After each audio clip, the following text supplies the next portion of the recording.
At dahil dumaan nga ang Mother's Day, hindi pwedeng hindi ko nga ititreat ang aking mama. Kaya naman tara, samahan nyo kami.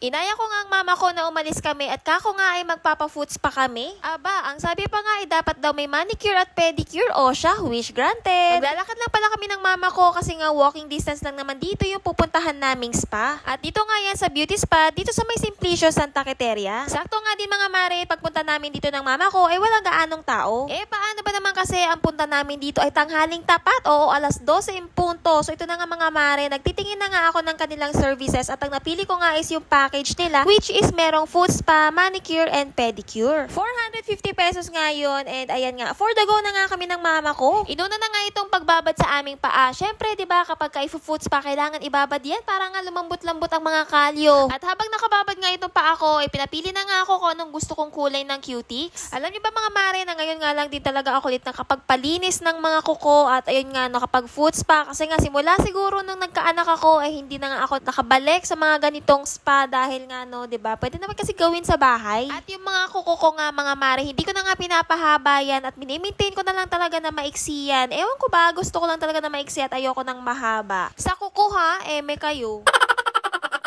Ito na nga ang final look ng aking manicure. O diba, ang ganda ng napili kong kulay, nakakaputi. Pagkatapos nga palang mababad ang aming mga paa, sinunod nga itong minasaya ang aming binti. Oo mga mare, minasage nga ni ate and medyo na-relax ako. Pero alam niyo yun, yung feeling na first time talaga medyo masakit pero masarap. Huy!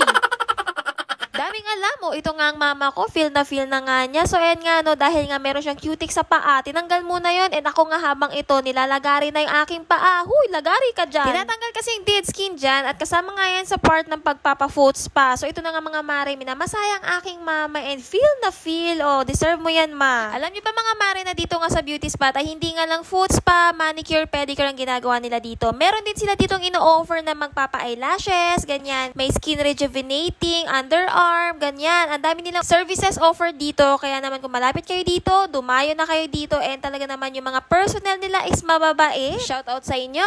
Ito pala sunod na ginagawa sa akin ay pinapahiran nga ng cream itong aking binte. At foot mask nga daw yan para nga daw ma-relax ang mga muscle dyan sa ating mga binti. Sakto yan te. Medyo masakit talaga binti ko. O ito na nga mga mare, no? Pagkatapos ito namang kabila.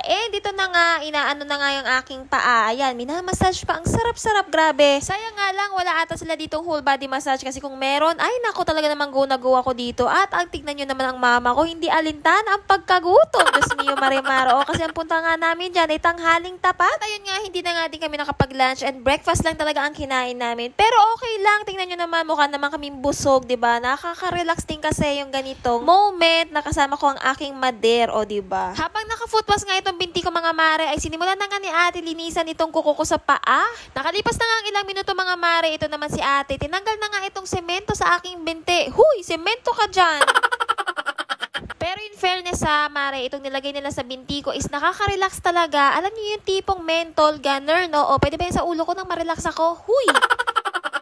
Super relaxing. Tapos ito ang mama ko, talaga namang feel ang kanyang kuko. O, diba naman? Syempre, deserve natin yan, ma. So, ito na nga mga mare, kinukutiksa na nga ang aking paa. At yung same color lang din yan. Syempre, alam naman magkaiba. And ayun nga, no, yung napili ko talagang color is nakakaputi. Oo, kung maputi ka na, tapos pinili mo itong color na to, is mas lalo kang puputi. Mistisa yarn. Medyo nauna pala ako natapos kay mama kasi nga nililinisan pa nga yung kuko niya dyan. Pero ayun nga, no, habang inaantay ko nga siya, ay dumukot na nga ako ng pambayad. Oo mga mare, kailangan natin magbayad. Bali 450 nga no yung package, so parang 900, tapos binigay ko na nga lang yung sukle. O diba, galante yarn, 100 lang yun. Huy. Finally, natapos na nga din kami at medyo gutom na, hindi medyo gutom na talaga. So ayun na nga, pauwi na kami and ayun nga lang for today's video. Bye!